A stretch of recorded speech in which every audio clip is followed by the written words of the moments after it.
केवल इतना देखो कि तुम्हें सुख किसमें मिलता है, बाकी चिंता छोड़ो। ये सुखवादी मनोवृत्ति ये बलात्कारियों को ही निर्माण करेगी, ये दुराचारी को ही निर्माण करेगी। यदि सुख और दुख के आधार पर निर्णय लेते जाएंगे तो न्याय कब कर पाएंगे, उत्थान कब कर पाएंगे? इसलिए भगवान महावीर ने तो श्रद्धा का, धर्म श्रद्धा का परिणाम जब पूछा उनसे, धम्म श्रद्धाय न मनते जीवे किम जनई। धर्म श्रद्धा के कारण से जीवन में क्या परिवर्तन आता है, धर्म श्रद्धा के कारण से जीवन में क्या रूपांतर आता है। धर्म श्रद्धा जीवन में है, किसी व्यक्ति के मन में धर्म श्रद्धा है, इसका प्रमाण क्या है? साया सुखे सुविरजी, जो साता और सुख के पीछे दौड़ता नहीं है, जो सुख के पीछे भागता नहीं है, जो सुखी होता है लेकिन सुख के पीछे भागता नहीं है, ये धर्म श्रद्धा का परिणाम बताया गया। और हम देखिए हम किधर दौड़ रहे हैं, हमारी वृत्ति किधर है। हम लग्जरी लाइफ चाहते हैं, हम सुखासीनता चाहते हैं, और फिर वो धर्म श्रद्धा के नाम से चाहते होंगे। तो शायद हमारी श्रद्धा कुछ गड़बड़ है, समझने में गड़बड़ है। तो सुख के आधार पर निर्णय नहीं लिया जा सकता है। तो पहली बात जो आ रही है वो ये क्या बात आपके सामने कि माहौल हम किसका बना रहे हैं, ब्रह्मचर्य का माहौल बना रहे हैं, संस्कारों का माहौल बना रहे हैं, कि वासना का माहौल बना रहे हैं। हम बाजे कौन से बजा रहे हैं? हम योग के बाजे बजा रहे हैं, संयम के बाजे बजा रहे हैं, ब्रह्मचर्य के बाजे बजा रहे हैं, कि भोग के बाजे बजा रहे हैं? हम ग्लैमर किसको दे रहे हैं? हम सजाकर किसको पेश कर रहे हैं? हम मार्केटिंग किसकी कर रहे हैं? हम प्रोत्साहन किसको दे रहे हैं? और हम प्रोत्साहन जिसको देंगे उसी का तो इंप्रेशन अपने लाइफ में आएगा, उसी से तो अपना जीवन संचालित होगा। ये जो प्रोत्साहन की बात है, प्रोत्साहन का मीनिंग है अनुमोदन है, अनुमोदन और प्रोत्साहन है। और प्रोत्साहन के माध्यम से हम अपना अंदर का, बाहर का पूरा पर्यावरण बनाते हैं, एक माहौल बनाते हैं। हम पर्यावरण कौन सा बनाते हैं? प्रोत्साहन के माध्यम से माहौल बनता है। और वो माहौल हम किसका बना रहे हैं? देखिए, मैं कल भी बात कर रहा था आपसे कि जहां भी नजर उठती है प्रेरणा किसकी मिलती है आपको? एक प्रवचन के माध्यम से आपको संयम की प्रेरणा मिलती है। एक कभी आप धर्म का कोई स्क्रिप्चर लेकर के बैठे तो आपको संयम की प्रेरणा मिलती है। लेकिन इसके बाहर जैसे आप बाहर बढ़े तो कहीं पर भी संयम की प्रेरणा नहीं है। न खाने के लिए संयम की प्रेरणा है, न सजने के लिए संयम की प्रेरणा है, न कपड़े के लिए संयम की प्रेरणा है। प्रयास तो यही किए जाते हैं कि कितनी लोगों की भूख बढ़ सकती है। भूख को कंट्रोल करने की प्रेरणाएं कहीं पर भी नहीं मिलती है, ना सुनने की, ना देखने की, ना खाने की। हर जगह पर आप देखोगे एक पूरी मार्केटिंग चल रही है, टोटली मार्केटिंग चल। और मार्केटिंग का मतलब इतना ही है, लोगों की आवश्यकता पूर्ति करना, ये नहीं है। पहले मार्केट इसके लिए होता था कि लोगों की रिक्वायरमेंट पूरी हो जाए, लेकिन अब मार्केटिंग का सूत्र ही चेंज हो गया है। अब मार्केटिंग तैयार की जाती है, लोगों को वो चीज परचेस करने के लिए तैयार किया जाता है कि तुम, ये तुम्हारे पास ये चीज नहीं है तो तुम्हारी जिंदगी व्यर्थ है।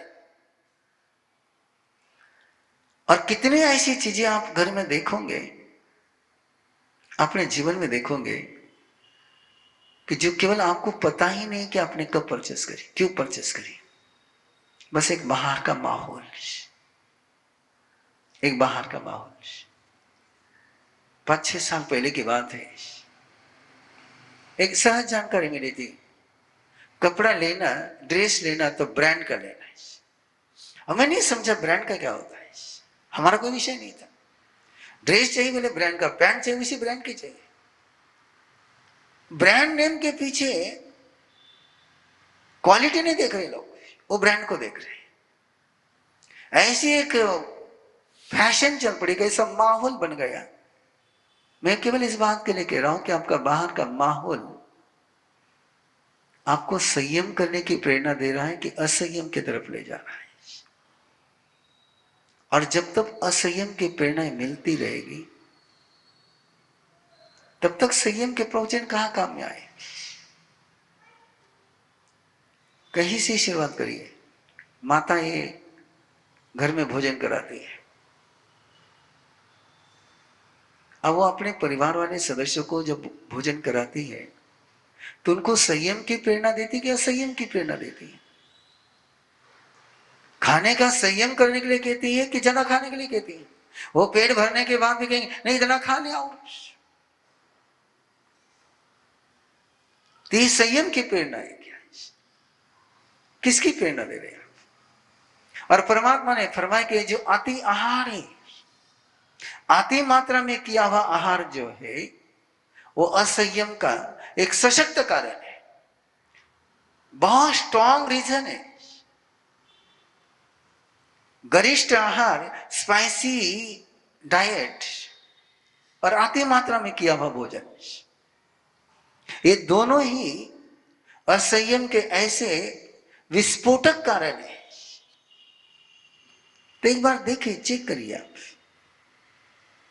यदि आपको लगता है कि तवेसो उत्तम ब्रह्मचर्य की आराधना जीवन में होनी चाहिए, कि मनुष्य का जन्म मिला है और एक सोच मिली है, उस सोच में यदि अपने सपने को सच करना हो,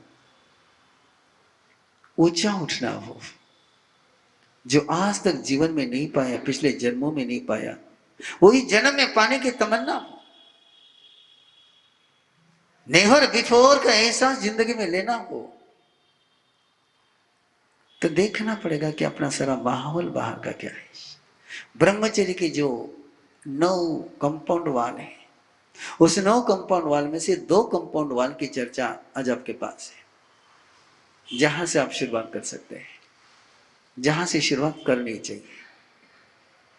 और 2 कंपाउंड वाल है, अति भोजन नहीं करना और गरिष्ठ भोजन नहीं करना, रसीला भोजन नहीं करना, स्वादिष्ट भोजन नहीं करना, मसालेदार भोजन नहीं करना। और आप देखिए, हम यहां ये बोल रहे हैं, और जैसे आप बाहर बढ़ोगे, कंटिन्यू एक ही याद आपके पास है, लज्जतदार, टेस्टी, चुरमुरा, कुरमुरा। फिर डॉक्टर कहते रहते हैं कि जितना नमक पेट में जाएगा उतने तुम्हारे किडनी में प्रॉब्लम होगा, लेकिन जिस समय वो पॉकेट सामने आता है तो किडनी दिखती ही नहीं है। आपने गौर किया कभी इन पिछले 25 सालों में डायलिसिस के सेंटर कितने खुल गए? कितनी डायलिसिस की मशीनें लग रही है, और इतनी डायलिसिस की मशीन लगने के बाद भी हॉस्पिटल कम, डायलिसिस सेंटर ज्यादा हो गए। क्या कर लिया ये? सोचिए ना, क्या कर रहे हैं आप? ये असंयम का परिणाम। जितना नमक पेट में जाएगा, किडनी के लिए आराम मिलेगा या किडनी प्रॉब्लम होगा। लेकिन सारी प्रेरणाएं तुम्हें एक तरफ कहते हैं स्वस्थ रहो, और दूसरी तरफ सारी प्रेरणाएं जो बाहर का मार्केट जो है वो सारा बीमार करने का है, टोटली बीमार करने का है। आराम से देखो, होटल और हॉस्पिटल का रेशियो एक साथ चलता है। जितनी संख्या में होटल बढ़ते गए उतनी संख्या में हॉस्पिटल बढ़ते गए। पहले जितने होटल कम थे उतने हॉस्पिटल कम थे। क्यों? कि घर में जब खाना बनेगा तो स्वास्थ्य को ध्यान में रख करके बनेगा, और होटल में जब खाना बनेगा तो टेस्ट को ध्यान में रख करके बनेगा। होटल वाला ये नहीं देखेगा कि तुम्हारे लिए सही क्या है, होटल वाला तो केवल इतना देखेगा कि तुम्हारे जीवन में एक्साइटमेंट कैसे आ सकती है, चरचरा कैसे लग सकता है। और क्या क्या प्रयोग चलते हैं।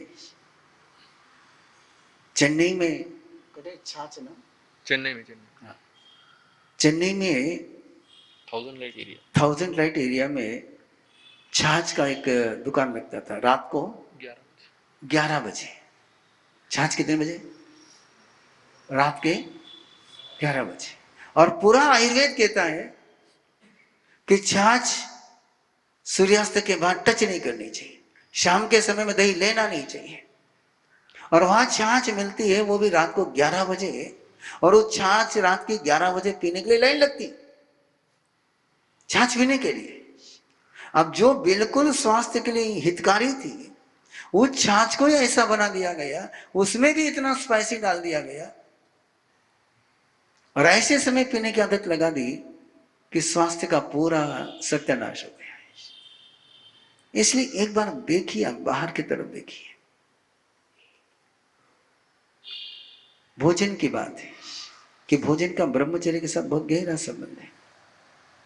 इसलिए दो जो मर्यादाएं दी गई है, दो जो कंपाउंड वाल दिए गए, वो भोजन से रिलेटेड है।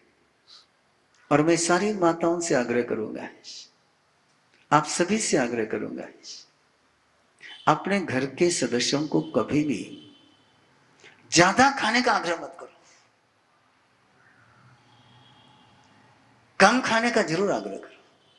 दो उनोदरी की प्रेरणा जरूर दो। अच्छा है लॉकडाउन है, इसलिए इस बार मुझे बोलने का मौका बहुत कम मिला है, नहीं तो हमेशा संघ के साथ जहां चतुर्मास होता है एक संवाद चलते रहता था कि तुम्हारे संघ के भोजनालय में सादा खाना बनाओ, सिंपल खाना बनाओ, गरिष्ठ खाना मत बनाओ, तला हुआ मत बनाओ, स्पाइसी मत बनाओ। यहां पर आने के बाद उसके शरीर का पोषण होना चाहिए, उसके असंयम का पोषण नहीं होना चाहिए, उसकी स्वाद पूर्ति नहीं होनी चाहिए, उसकी आवश्यकता पूर्ति होनी चाहिए। लेकिन आपको ही पता है कि हमारे धर्म सभाओं के जब प्रसादियां चलती तो वहां पर भी वही मामला शुरू हो गया है। क्यों कर रहे हैं? भोजन करना है ये शरीर का पोषण करने के लिए करना है कि शरीर को बीमार करने के लिए करना है? और शरीर को बीमार के साथ मन को बीमार करने के लिए करना है क्या? ये विकार तैयार करने के लिए भोजन करना है या शरीर का स्वास्थ्य संभालने के लिए भोजन करना है? सोचना तो पड़ेगा ही, चिंतन तो करना ही पड़ेगा। इसलिए परमात्मा ने ब्रह्मचर्य की सुरक्षा के लिए जो 9 मर्यादाएं दी है, उसमें 2 मर्यादाएं आहार से संबंधित है। और पहली है कि ज्यादा नहीं खाना। और उदाहरण भी इतने सुंदर दिए हमारी परंपरा में, जो ज्यादा खाते हैं बोले कोई पॉट, कोई बर्तन यदि 1 किलो का है और उसमें 100 किलो का मटेरियल डालने का प्रयास करोगे तो होगा क्या है? वो मटेरियल ठूस ठूस के भरने के प्रयासों में मटेरियल बाहर तो नहीं जाएगा, लेकिन वो पॉट फट जाएगा। और वही हो रहा है, क्योंकि पेट की सारी मसल जो इलास्टिक जैसी है, वो ठुसते जाओ बढ़ते जाता है, ठुसते जाओ बढ़ते जाता है, ठुसते जाओ बढ़ते जाता है। और फिर याद पड़ते हैं अपन कि वजन कम करने के लिए ये दवा लो, वजन कम करने के लिए ये प्रोग्राम करो। और ये दोनों बातें जब पढ़ता हूं तो मुझे समझ में नहीं आता कि पहले वजन बढ़ाया क्यों। यदि सिंपल सा परमात्मा का सूत्र फॉलो कर लेते, भोजन में संयम कर लेते, और इस संयम का सूत्र वहां से शुरू हो जाना चाहिए। और यदि वहां से ये सूत्र शुरू कर पाए तो जीवन में बहुत सहजता से, और फिर पता पड़ेगा आपको ना कि ये जो आदिम वासना है, इसमें आप तेल डालना बंद करोगे, ईंधन डालना बंद करोगे, तब वो कहीं नेचुरल और कल्चर में आ पाएगी। अभी तो बिल्कुल विकृत हो चुके, किस सीमा तक विकृत हो चुकी है। आप पढ़ते हैं, हम भी पढ़ते हैं कि बिल्कुल चाइल्डहुड में, बचपन में 10-11 साल के बच्चों में ये कहां से शुरू हो गया, ये कैसे शुरू हो गया, कौन इसके जिम्मेदार है, इसकी जिम्मेदारी किस पर जाएगी? इसकी सबसे पहली जिम्मेदारी किसी पर जाती है तो परिवार पर जाती है कि परिवार का माहौल क्या है, फैमिली का स्ट्रक्चर क्या है, वहां क्या उत्तेजना दी जा रही, वहां क्या प्रेरणाएं दी जा रही है। अब तो बातें बहुत आगे बढ़ गई, बहुत आगे बढ़ गई, इतनी आगे बढ़ गई कि वो बात आज करना ही मजाक जैसे लग रही है मुझे। मैं पहले बहुत बार उसका जिक्र करता था, लेकिन अब तो बात इतनी आगे बढ़ गई, इतनी आगे बढ़ गई है कि आज वो बात तो कुछ नहीं लगती है। बात बहुत पुरानी, करीबन 85-86-7 की बात होगी। उस समय वो माधुरी दीक्षित का एक गीत चलता था, 1 2 3 4, याद आता होगा पुराने लोगों। और मैं एक दिन परीक्षा बोर्ड से गांव में जा रहा था, केशर गुलाब मंगल कार्यालय से, और शादी के कार्यक्रम वहां चल रहे। छोटी सी बच्ची, अपने समाज की बच्ची, उस गीत पर डांस कर रही थी और सारी उसकी दादी, माताएं, भाई बहन, माँ बाप उसको बड़े कौतुक के नजर से देख रहे थे। अब मुझे आश्चर्य लग रहा था कि बच्चे को वो गीत पर डांस करते हुए देख करके माँ बाप खुश होते होंगे, तो बच्चे को क्या बनाना चाह रहे हो, किधर ले जाना चाह रहे, कहां प्रोत्साहन दे रहे, उसको कहां प्रेरणा दे रहे। और सेम देखिए, अभी 4-5 साल पहले की बात है, मैं सिकंदराबाद में था, एक घर पर जा रहा था, और घर पर जाए तो छोटी सी बच्ची, 8-9 साल की बच्ची, और उसके कपड़े किसके, 8-9 साल के बच्चे के कपड़े, इस तरीके से कपड़े उसको पहना के रखे हुए थे। तो मैं तो सीधा बोल दिया उसके माँ बाप को, मैंने कहा पहले इसके कपड़े चेंज करो और फिर मेरे सामने लाओ।